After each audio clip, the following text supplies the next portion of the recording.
Boa noite. Boa noite. Na investigação do financiamento de divulgadores de fake news, a CPI da Covid quebra o sigilo de blogueiros bolsonaristas. Na investigação de negociações suspeitas com vacinas, a comissão vai analisar dados fiscais do líder do governo na Câmara, o deputado Ricardo Barros. Do advogado da família Bolsonaro, Frederic Wassef. E também da Precisa Medicamentos, que tentou vender a Covaxin. Francisco Maximiano, sócio da empresa, se manteve em silêncio para a maioria das perguntas dos senadores. O Afeganistão tem tiros, mortes e perseguição a jornalistas, estrangeiros e a colaboradores do antigo regime. O Talibã institui um Emirado Islâmico e anuncia que as leis dos velhos tempos estão de volta. O IBGE divulga um retrato doloroso da dificuldade financeira de milhões de brasileiros para se alimentar. E a cobertura jornalística da pandemia leva a Globo a mais 2 indicações do Emmy Internacional. O prêmio de maior prestígio da televisão mundial. O Jornal Nacional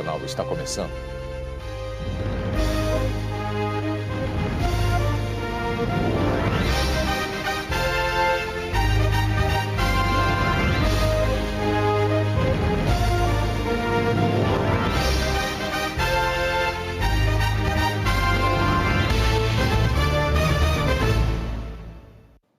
Passa de 10 o número de afegãos mortos em Cabul ao tentar escapar das milícias do Talibã.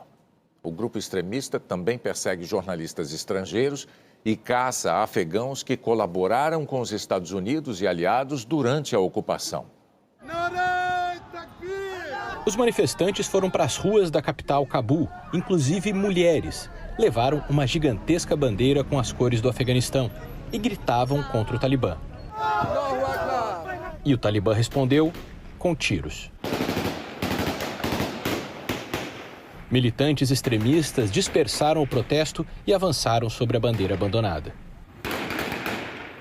Hoje é comemorado o Dia da Independência do Afeganistão do domínio inglês em 1919. E em vários lugares a comemoração virou protesto, com manifestantes substituindo a bandeira do Talibã pela do Afeganistão. A repressão violenta também se repetiu. Em Assadabad, no leste do país, pessoas foram mortas durante uma manifestação. Ainda não se sabe o número exato, nem se morreram por tiros do Talibã ou pisoteadas na confusão. A rede de TV alemã Deutsche Welle afirma que 3 de seus jornalistas estão sendo procurados pelo Talibã e que um parente de um editor do jornal foi morto na cidade de Herat quando os extremistas tentavam encontrar o jornalista. A empresa informou que o editor está na Alemanha. O diretor-geral do canal escreveu que é evidente que o Talibã está realizando buscas organizadas de jornalistas, tanto em Cabul como nas províncias. O grupo extremista, que segue uma interpretação distorcida do Islã, declarou que o país se chama oficialmente, a partir de hoje, Emirado Islâmico do Afeganistão, o mesmo nome usado entre 1996 e 2001, quando o Talibã governou brutalmente o país pela primeira vez. O aeroporto de Cabul se tornou o ponto de esperança de quem quer escapar do regime e símbolo do drama afegão. Durante a noite, soldados americanos usaram gás lacrimogênio para tentar dispersar as milhares de pessoas. Durante o dia, militantes talibãs usaram rajadas de metralhadora para fazer o mesmo. As cenas de desespero têm se repetido, com mulheres e crianças tentando escalar o muro para entrar. Um vídeo mostra os soldados permitindo que uma mulher passe. Outro mostra uma criança sendo puxada para dentro. De acordo com a Aliança Militar do Ocidente, até agora, 12 pessoas morreram dentro ou nos arredores do aeroporto. 16 países já retiraram estrangeiros e afegãos da capital, num esforço que parece longe de terminar. O presidente Joe Biden admitiu que pode estender a operação no Afeganistão. Biden havia determinado o limite para a saída no final desse mês, dia 31 de agosto, mas diante das dificuldades, afirmou que se ainda houver cidadãos americanos, os militares podem permanecer no aeroporto. O Departamento de Estado informou que já retirou 7.000 pessoas em aviões americanos e que tem mais 6.000 dentro do aeroporto já prontas para embarcar. E os Estados Unidos estão mandando mais funcionários consulares para Cabul. Vão dobrar os números de agentes para emitir os vistos de quem quer sair do país. O chefe da diplomacia da União Europeia afirmou que o bloco tem obrigação moral de resgatar afegãos que colaboraram com os governos do continente. Esse susto aí foi definitivo para ela. No dia que o Talibã cercou Cabul, domingo passado, a Sara estava na fila para sacar dinheiro. Tinha muita gente, quase 3 horas de espera. Foi quando começou um tiroteio. Sara decidiu ir embora do país, enfrentou aquele caos no aeroporto e hoje, na Ucrânia, diz que sair foi a forma de proteger a família.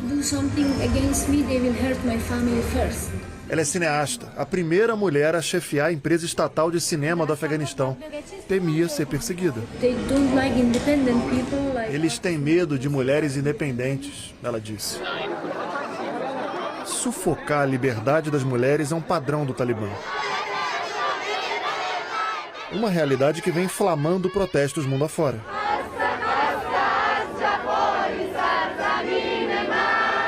A cada dia que passa, os líderes políticos da Europa parecem assimilar mais claramente o tamanho da derrota.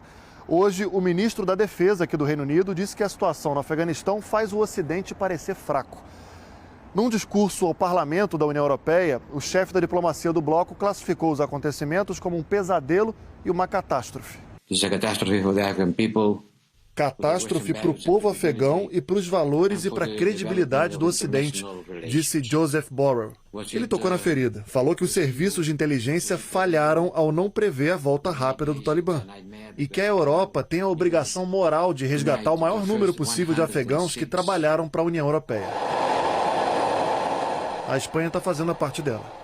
Os ministros das Relações Exteriores e da Imigração foram para o aeroporto receber afegãos que colaboravam para o governo espanhol. Na chegada, as pessoas encontraram o que precisavam, o básico.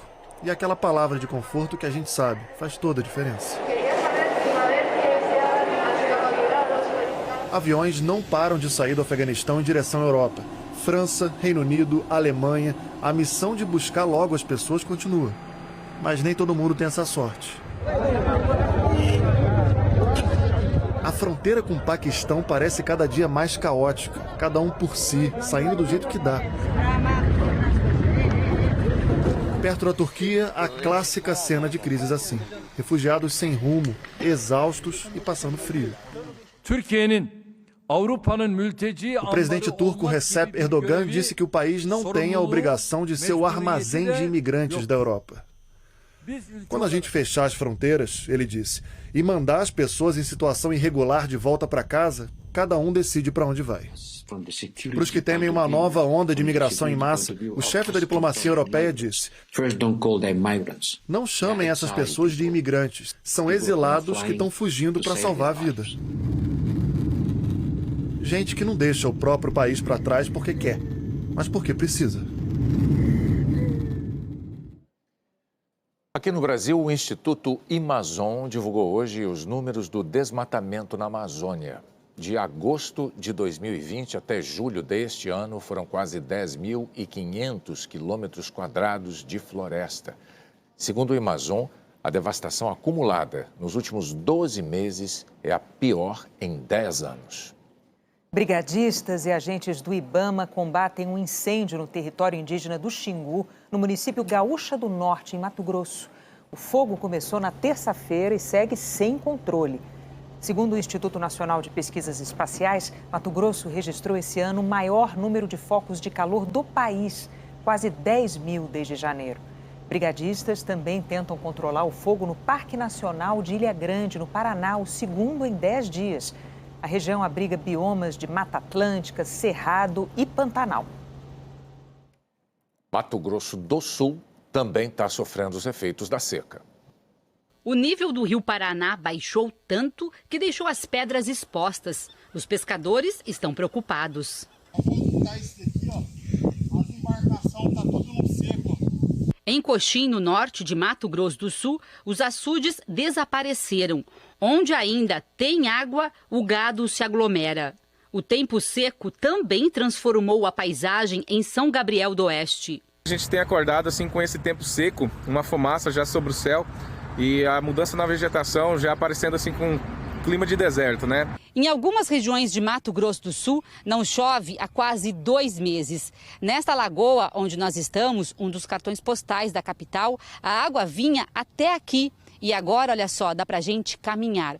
E a umidade relativa do ar, segundo os meteorologistas, tem atingido patamares críticos de 20% a 12%. Uma névoa seca encobre Campo Grande. A Defesa Civil decretou estado de alerta e pelos próximos dias não há previsão de mudanças. A secura castiga a população. Difícil não sentir. Está muito seco, muito. A gente está precisando de chuva e nada de chuva para nós. Não está dando para dormir, para fazer nada. O jeito, então, é redobrar os cuidados. Além de tomar bastante água, sucos naturais, água de coco, eu posso e devo utilizar também soro fisiológico nas narinas. Pegar um soro com a seringa ou mesmo formulações prontas que vendem em farmácia e aplicar frequentemente nas narinas para melhorar, então, a umidificação dessa mucosa respiratória e facilitar a respiração. É o que a Lauane vem fazendo com o Gael e a Aurora. Eles sofrem nessa época. Deixo o umidificador ligado sempre em qualquer cômodo que eles estiverem. Faço a lavagem do soro, com soro no nariz todos os dias, principalmente antes de dormir. A Anne Lotterman tem agora para a gente mais informações sobre a situação na região centro-oeste. Oi, Anne, boa noite. Oi, Renata. Boa noite para você, para o Bonner. Boa noite a todos. O tempo seco vai continuar no centro-oeste porque estamos no período que menos chove. Ele vai de junho até o fim de agosto. E apesar da chuva já ser escassa, esse ano está bem abaixo do normal. Em Campo Grande, a média dos 3 meses é de 128 milímetros. E até agora choveu só 65. Cuiabá, a média de 57, choveu só 11 milímetros. E em Goiânia, onde a média é de 29 milímetros e até agora não choveu nada. Como a chuva ajuda a regular a temperatura, sem ela, olha como o calor dispara. Campo Grande, 36 graus, Cuiabá, 39 e em Goiânia, 34. E vai continuar quente nos próximos dias. Em toda essa área aqui, ó, o calor está bem acima do normal para essa época do ano. Em Curitiba, a máxima amanhã chega aos 30 graus, 9 acima do normal. São Paulo, 31, com 7 graus mais quente do que deveria. E Rio de Janeiro, com calor de 33, fica 6 graus acima do normal para essa época do ano. Anne, você tinha falado essa semana sobre a chegada de uma frente fria, né? Sim, ela está batendo na porta ali do Rio Grande do Sul, viu, Renata? Onde está provocando chuva com vento em toda essa área colorida aqui do nosso mapa. Mas ela não vai ter força para subir ou espalhar muita chuva, não. Amanhã, por exemplo, ela fica só no Rio Grande do Sul. Tem previsão de chuva isolada também do Espírito Santo, passando pelo litoral do Nordeste, Maranhão, até o Acre. As áreas com risco de temporal e chuva moderada estão localizadas nos extremos do Sul, do Norte e também em pontos do Nordeste. É o caso de Boa Vista, onde a máxima chega aos 33 graus, em Salvador, 27, Recife e João Pessoa, 28 e em Bagé, no Rio Grande do Sul, 18 graus. Sexta muito quente no norte, Manaus e Rio Branco, com 35 graus, 34 graus em Belém e Macapá, Porto Velho, 37 e 38 em Palmas. Oficialmente, estamos no inverno, mas como o nosso país é continental, acima da linha do Equador, no hemisfério norte, é verão. Estão no hemisfério norte Amapá, Roraima e um pedacinho do Pará e também do Amazonas. E como essa época de pouca chuva também no norte, as temperaturas acabam subindo muito. Esse período é conhecido na região norte como verão amazônico. Renata, Bonner, até amanhã. Obrigada, Anne, até amanhã. O Rock in Rio divulgou mais 6 atrações para o festival do ano que vem. A cantora Isa vai se apresentar no Palco Mundo.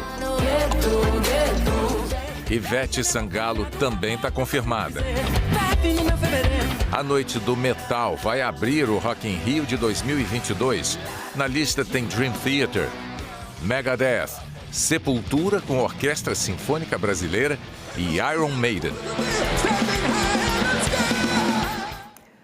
A seguir, porque o dólar está subindo e a bolsa está caindo. E um retrato da dificuldade financeira de milhões de brasileiros para se alimentar direito.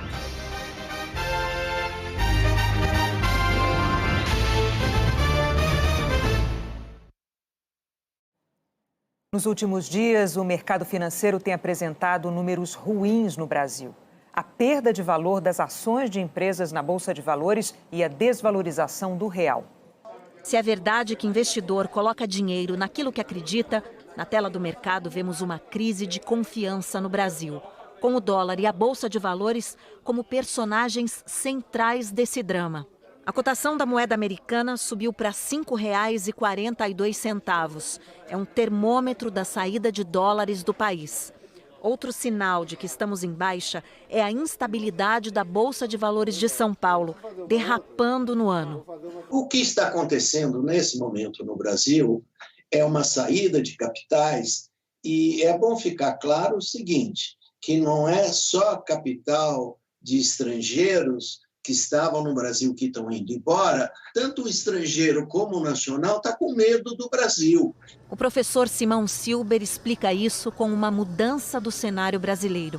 Como no começo do ano a inflação estava mais baixa e a economia estava dando sinais de recuperação, e na sequência isso melhorou as contas públicas, então tinha-se a ilusão de que o Brasil estava relativamente bem. Só que depois a inflação disparou, ela está hoje, nos últimos 12 meses, em 9%, é uma inflação muito alta. O governo, perdendo credibilidade, ele falseou na regra fiscal, querendo parcelar precatórios e, dada a perda de popularidade do governo, a criação de uma Bolsa Brasil, que seria o novo nome do Bolsa Família, de maior porte, tudo isso coloca em risco o teto do gasto. Eu diria o seguinte, você tem, vamos dizer, o caldo de cultura perfeito para quem for avesso a risco, fugir do Brasil. O teto é o limite para o crescimento do gasto da União, uma regra para impedir a explosão da dívida pública. A pandemia trouxe um medo global, mas a fuga daqui foi maior do que de outros mercados parecidos com o nosso. Um estudo recente comparou a trajetória do real com a das moedas do Chile, México, Rússia, Colômbia e África do Sul. De janeiro de 2020 para cá, o real, a linha laranja, descola da trajetória média das moedas desses países, na linha verde. A moeda brasileira teve a maior perda de valor no começo de março, quando o dólar valia R$ 5,82. Depois de um breve alívio, o cenário volta a piorar. Uma indicação gráfica de que o principal alvo da desconfiança dos estrangeiros é o Brasil. Quando a economia é parecida, a gente deveria assistir um movimento comum, um movimento igual, né? E isso não tem ocorrido. Nós começamos a gastar mais do que os nossos semelhantes, né? A nossa pandemia, ela foi mais longa, ou pelo menos vem sendo mais longa do que a dos nossos semelhantes. A gente pode pensar que o valor do dólar só interessa para quem vai viajar, mas nem precisa atravessar a fronteira para pagar caro por ser brasileiro. Numa viagem até a padaria, já dá para sentir o efeito da alta do dólar sobre o preço do trigo. Se vamos ao supermercado, sobre o valor dos alimentos, até o posto da gasolina. A inflação é a primeira conta que a população brasileira paga pela descrença dos estrangeiros. E o desemprego é a segunda. Quando o país para de investir, ele para de crescer. E quando ele para de crescer, não cria emprego necessário para todo mundo ter para gerar sua renda. Nós estamos criando conflitos, nós estamos criando brigas, nós estamos criando ameaças que não são os problemas reais da economia. O problema real da economia é o poder de compra das pessoas, o que elas conseguem comprar, o emprego delas, o Bolsa Família, todas essas questões que nós precisamos tratar imediatamente. Todos os outros conflitos foram criados e não precisariam estar nesse momento. As ameaças às instituições, as dúvidas quanto ao futuro, a eleição antecipada, tudo isso gera incerteza e não é necessário. Dados divulgados hoje pelo IBGE retratam uma realidade dolorosa para milhões de brasileiros. A dificuldade financeira para se alimentar direito. É uma visita rápida. No supermercado, Ellen faz mais contas do que compras. O mais difícil é subtrair. Porque se eu for levar a farinha, eu vou ter que levar o óleo. E eu não tenho dinheiro pro óleo, porque o óleo tá muito caro. Então eu prefiro levar o biscoito do que a farinha. Deixa pra próxima. Ela é mãe de 2 filhos pequenos, mas nós não vamos encontrá-los por aqui. Eu evito muito trazer as crianças no supermercado, sabe? Porque ela olha isso aí e quer. Sem as crianças, o único companheiro de compras é o próprio espanto. Gente... Meu Deus. Ellen e o marido estão desempregados.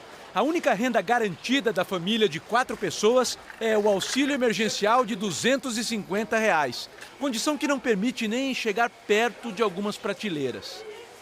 Na lista de compras bem enxuta, faltam nutrientes básicos. Corredores que ela nem visita, com vitaminas, proteínas.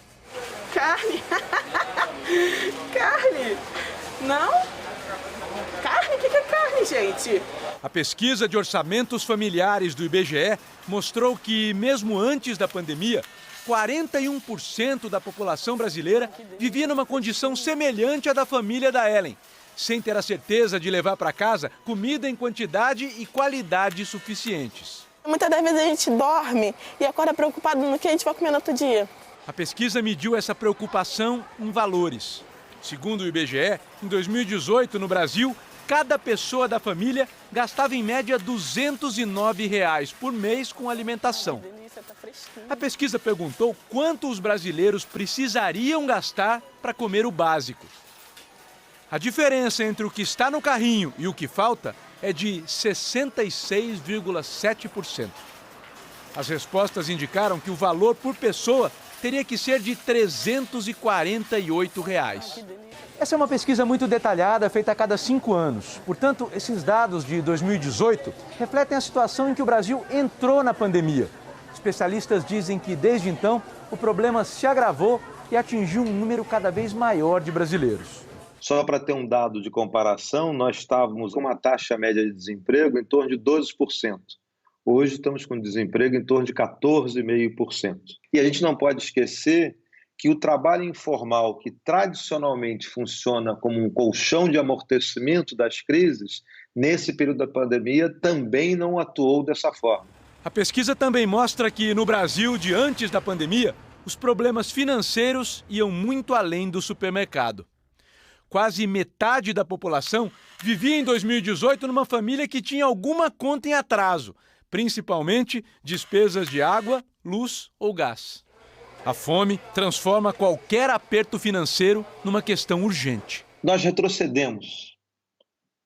A precarização associada à fome e à insegurança alimentar solicita esse sentido de urgência para nós darmos conta do alívio imediato da pobreza. Nós precisamos de um Bolsa Família mais atualizado em termos de valor da transferência de renda e de quantidade de pessoas beneficiadas, mas, ao mesmo tempo, precisamos que esse Bolsa Família esteja integrado com outras políticas, políticas de assistência social, políticas de saúde, políticas de prevenção da situação de desemprego. Eu peguei um feijão, açúcar, arroz, leite e biscoito. A diferença entre a realidade atual e um emprego cabe nesse carrinho. O meu sonho é chegar no mercado e encher o carrinho. Encher o carrinho mesmo, mas não pode. O podcast O Assunto de hoje tenta explicar como a fome no Brasil voltou ao patamar de 20 anos atrás. Para ouvir, é só entrar em g1.com.br/podcast. Entre os 105 projetos apoiados este ano pelo Criança Esperança, a gente vai apresentar hoje uma escola.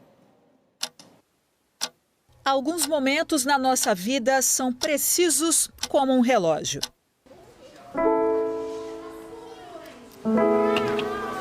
Como aquela chance que pode mudar o destino. No Solar Meninos de Luz, em Copacabana, ninguém tem dúvida. Crianças que vivem em favelas podem chegar longe, onde quiserem. Os irmãos Lucas e Juliana entraram aqui quando eram crianças. Hoje, aos 26 anos, ele é estudante de enfermagem.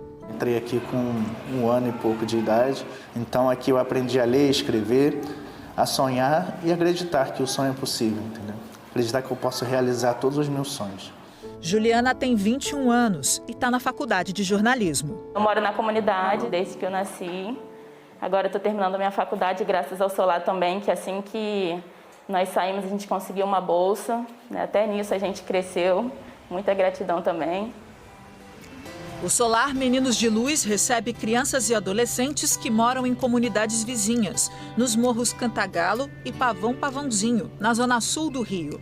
É mantido pelo Lar Paulo de Tarso, uma instituição espírita de estudos e assistência social. A escola aposta numa combinação de sucesso: educação, cultura, esportes e mais que isso. Dar oportunidades para quem raramente tem uma chance por causa da condição social. Às vezes a gente só precisa de uma chance, alguém que acredite na gente.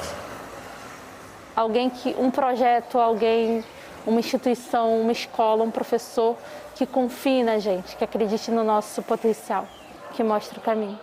São 430 alunos que chegam ainda bebês e só saem daqui depois de completar o ensino médio, com indicação para estágio e emprego. Tudo gratuito. Há 2 anos, o Criança Esperança dá apoio ao projeto. A maior parte das mães dos alunos aqui é chefe de família. Os filhos estudam o dia inteiro. E se depender da equipe de professores aqui da instituição, essas crianças estarão preparadas para quando a oportunidade chegar. Porque os alunos daqui aprenderam a nunca deixar de sonhar. Eu me sinto muito feliz porque eu estou trabalhando com o que eu amo. Abri minha empresa e agora estou usando meu conhecimento para trabalhar aqui no Morro, para fazer clipes de artistas do Morro, para poder levantar todo mundo junto. Yolanda Maltaroli criou a escola há 38 anos. Hoje é a filha dela que cuida do projeto. A gente sonha com essas crianças e quando a gente vê elas realizando, é muito bom. A gente se realiza junto.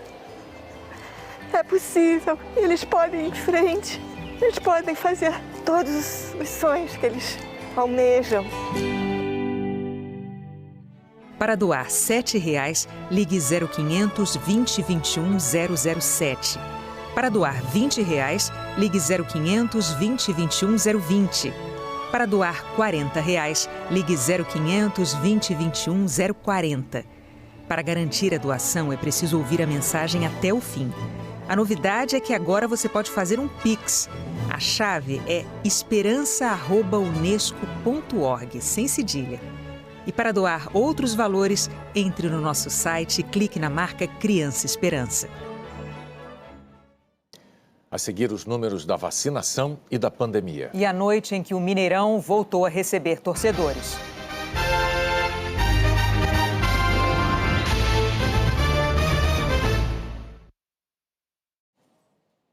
A volta de torcedores ao estádio causou muita preocupação ontem no Mineirão, em Belo Horizonte. Uma multidão uniformizada seguindo em direção contrária às recomendações de segurança contra a Covid. Milhares de torcedores, muitos sem a máscara de proteção, foram ao Mineirão assistir a partida pela Libertadores entre Atlético Mineiro e River Plate. Os bares nos arredores do estádio também ficaram lotados. E para entrar no Mineirão, houve muita fila e mais aglomeração.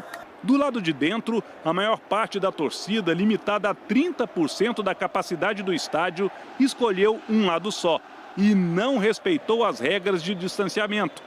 Mais de 17 mil pessoas empolgadas com a primeira partida com público, autorizada pela Prefeitura de Belo Horizonte, depois de uma reunião que definiu protocolos de prevenção.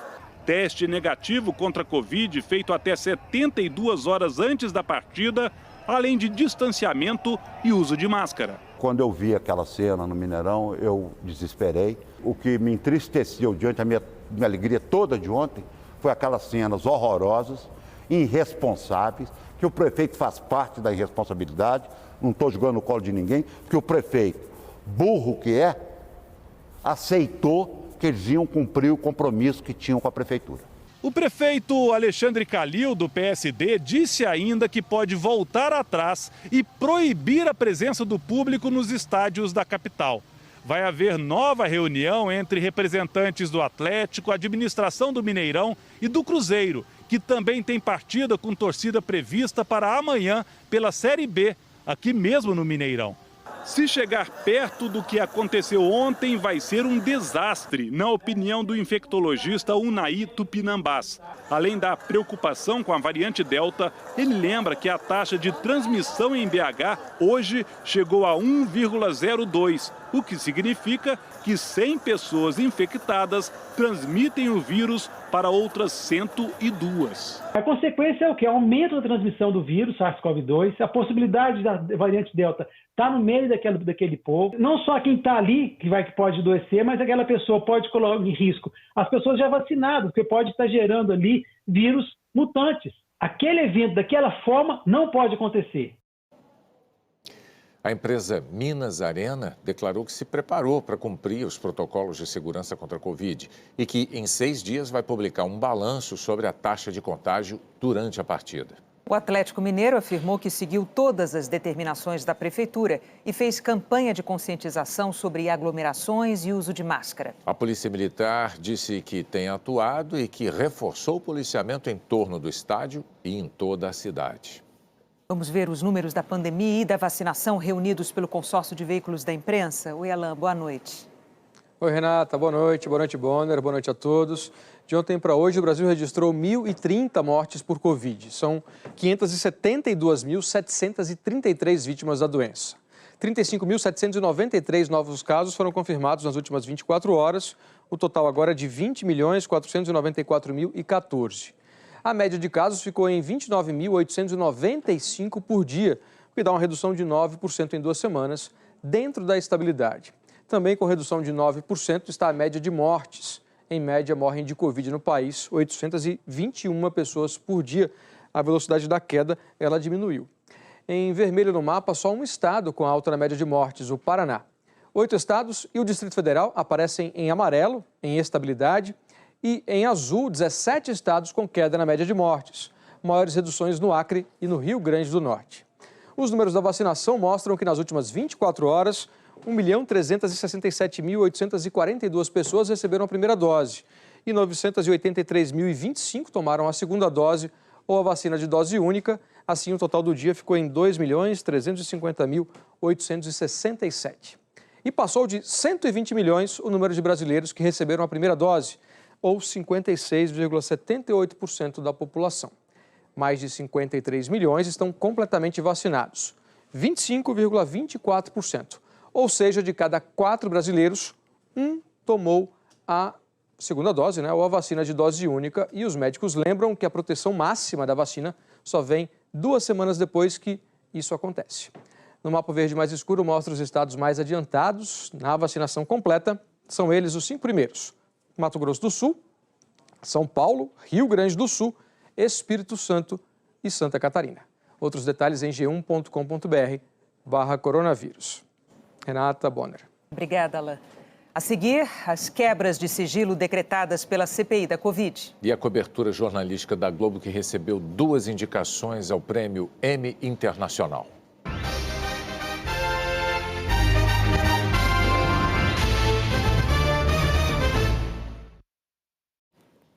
A CPI da Covid quebrou o sigilo de pessoas próximas ao presidente Jair Bolsonaro. Entre elas, o advogado da família, Frederic Wassef, e o líder do governo na Câmara, deputado Ricardo Barros. Os senadores aprovaram 187 requerimentos. No pedido de quebra de sigilo de Frederic Wassef, o relator Renan Calheiros, do MDB, afirmou que o advogado tem relacionamentos comerciais com investigados pela CPI. Já o líder do governo na Câmara, deputado Ricardo Barros, do Progressistas, passou a condição de investigado ontem por suspeita de participação nas irregularidades na compra da vacina Covaxin. Os dois tiveram o sigilo fiscal quebrado. A comissão também quebrou o sigilo bancário e fiscal de responsáveis por sites bolsonaristas que divulgaram informações falsas sobre a pandemia e fizeram ataques à democracia, com campanhas pelo fechamento do Supremo Tribunal Federal e do Congresso. Na lista está o blogueiro Alan dos Santos, alvo de 2 inquéritos no STF. O senador Eduardo Girão, do Podemos, que quase sempre vota a favor do governo, criticou os requerimentos, alegando que os sites devem ter liberdade para dizerem o que quiserem. Eu quero fazer um apelo, porque nós já estamos vendo uma verdadeira caçada que existe de tribunais superiores. Ontem o TSE está desmonetizando sites, blogs, que simplesmente fazem um contraponto, têm ideias divergentes de narrativas que a gente tem visto no Brasil. E isso é muito perigoso. Começa com site, começa com blog, daqui a pouco vai para a imprensa. O presidente da CPI, Omar Aziz, do PSD, disse que não se pode confundir a atuação desses blogs que difundem fake news e atos antidemocráticos com o trabalho da imprensa. Nós não estamos aqui perseguindo ninguém da imprensa, não. Nem queremos isso. O senhor não vê nenhum jornal, nenhuma televisão brasileira, hoje, defender invadir o Supremo Tribunal Federal. O senhor não vê, senador Girão, alguém pedir para invadir o Congresso Nacional. Esses sites são financiados por alguém, e por alguém que não quer a democracia. É nosso papel, como senadores da República, fora a quantidade de vidas que se perderam por eles mentirem. Nós estamos... É tão ousado as coisas que você fica espantado em ver. E é essa quebra de sigilo que vai levar a gente saber quem está financiando esses atos antidemocráticos. Democracia de me criticar, sim, pode me criticar à vontade, como pode criticar o senhor. Democracia é isso. Divergência, sim. Mas você pegar um site financiado para pedir o fechamento do Supremo Tribunal Federal, pedir o fechamento do Congresso Nacional, porque não aprova isso ou não aprova aquilo, isso é a gente ser passivo. E a gente não pode passar para a história, num momento tão importante que o Brasil vive, de lágrimas, de choro, de sofrimento, sem fazer o nosso papel. A Precisa Medicamentos, que intermediou o contrato para a compra de 20 milhões de doses da vacina Covaxin, também teve os sigilos fiscal e telefônico quebrados. O dono da empresa, Francisco Maximiano, foi ouvido hoje pela CPI, depois de 4 adiamentos. Ele também é sócio da Global, outra empresa envolvida em irregularidades com o Ministério da Saúde. Maximiano conseguiu no STF o direito de não responder a perguntas que pudessem incriminá-lo e quase sempre disse que ficaria em silêncio diante dos questionamentos dos senadores. A Global Gestão em Saúde, empresa de que Vossa Senhoria é sócio, deve 20 milhões ao Ministério da Saúde, valores da época, evidentemente, por medicamentos contra doenças raras, pagos pelo Ministério da Saúde e não recebidos na gestão do ex-ministro Ricardo Barros, o que justificou o pagamento antecipado desses medicamentos que não foram entregues durante a gestão do ex-ministro. Excelência, eu vou exercer o meu direito ao silêncio. Os senadores chamaram atenção para uma análise da Receita Federal feita a pedido da CPI da Covid, que mostrou que a movimentação financeira de Maximiano, no ano passado, foi incompatível com a renda declarada por ele. Maximiano declarou à Receita patrimônio de R$ 288 mil e rendimentos líquidos de pouco mais de R$ 48 mil, mas movimentou o valor 80 vezes maior, quase R$ 4 milhões. Só em cartões de crédito, gastou R$ 391 mil. Os senadores pediram que Francisco Maximiano respondesse sobre a relação dele com integrantes do Ministério da Saúde, sobre as negociações para fechar o contrato de R$ 1 bilhão e 600 milhões de venda da Covaxin e as conversas com o laboratório indiano Bharat Biotech, que produz a vacina. Mas o dono da Precisa ficou calado e, quando respondeu, foi acusado por senadores de mentir. Por exemplo, quando tentou jogar sobre uma empresa dos Emirados Árabes a culpa pela falsificação de ao menos 4 documentos da Bharat Biotech que favoreceram a Precisa. Um deles dava à empresa exclusividade nas negociações da Covaxin no Brasil. A Bharat reconheceu que eram falsos os documentos apresentados pela Precisa para fazer a intermediação da compra da Covaxin.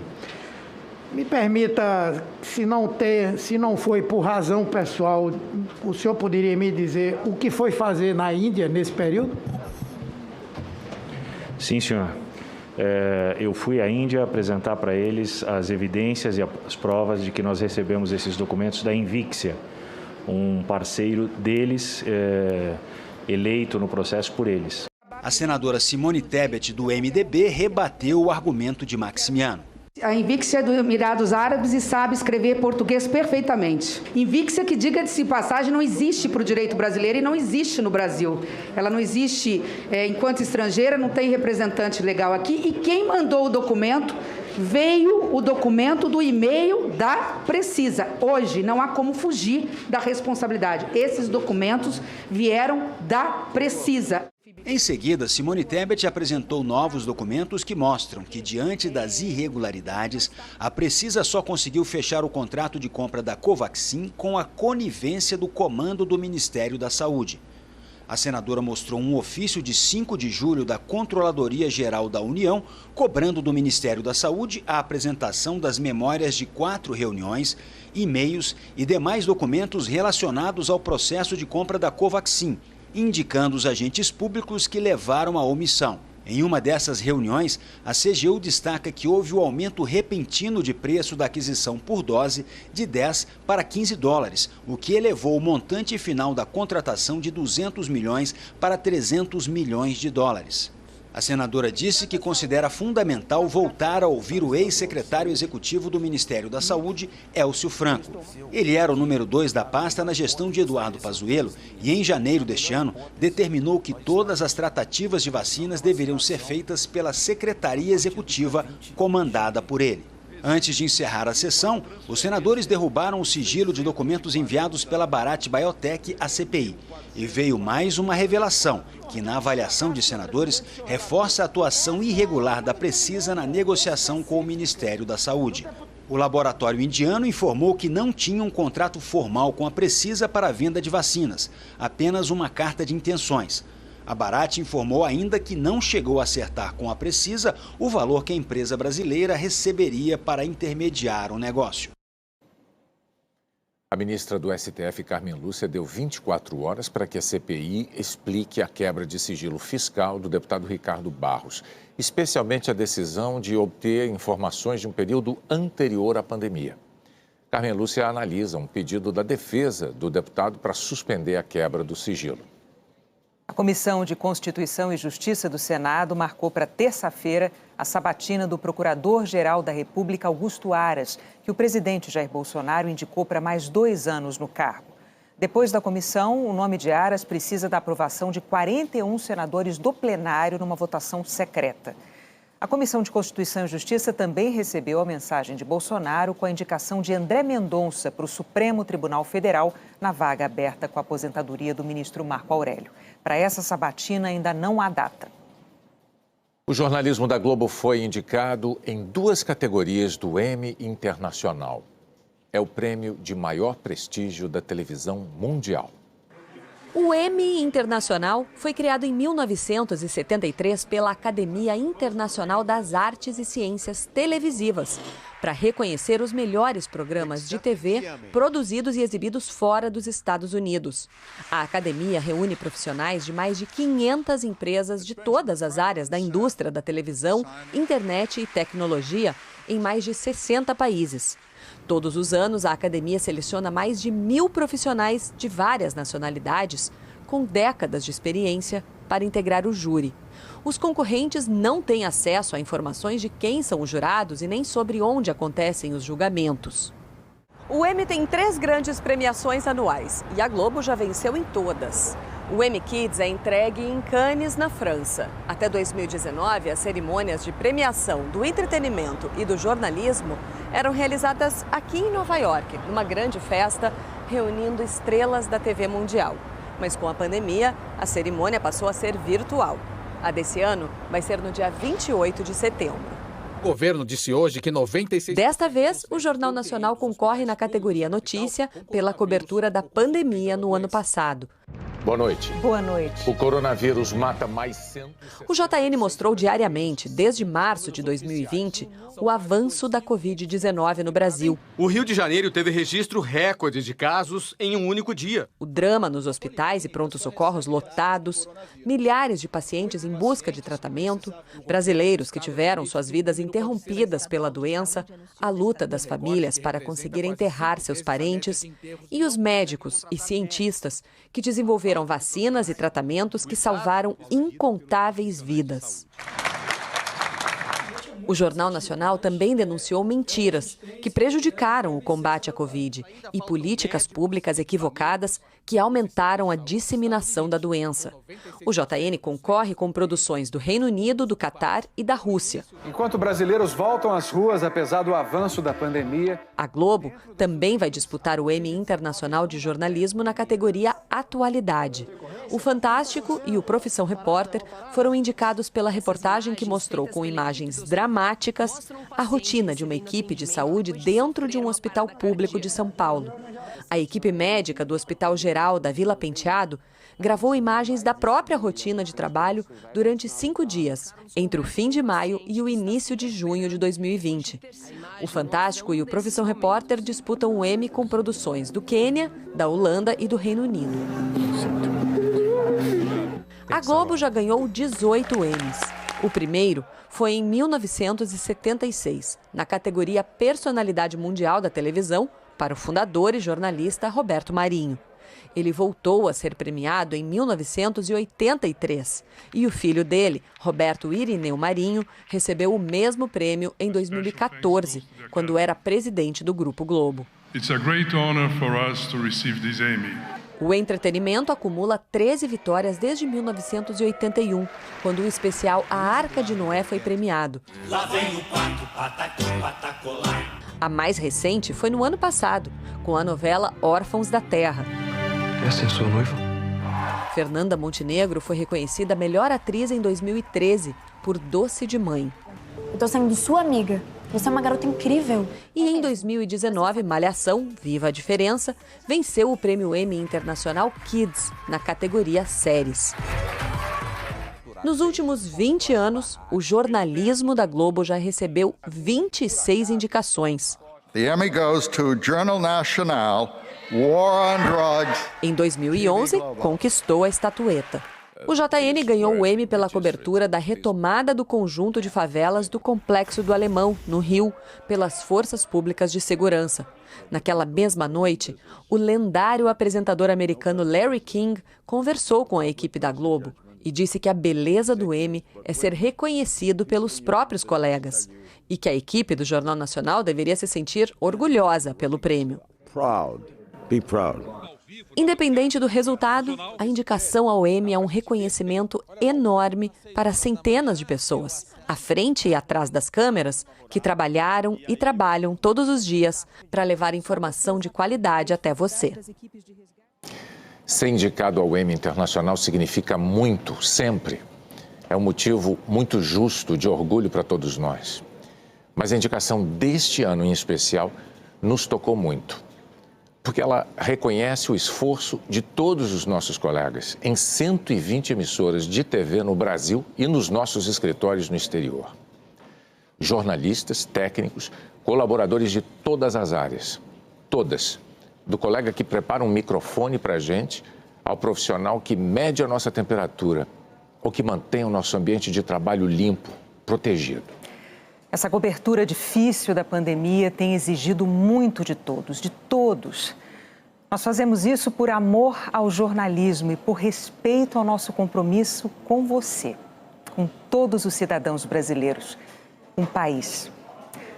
Nós temos confiança de que tudo isso vai passar e agradecemos o seu apoio. Muito obrigado. Vamos em frente. Boa noite. Até amanhã.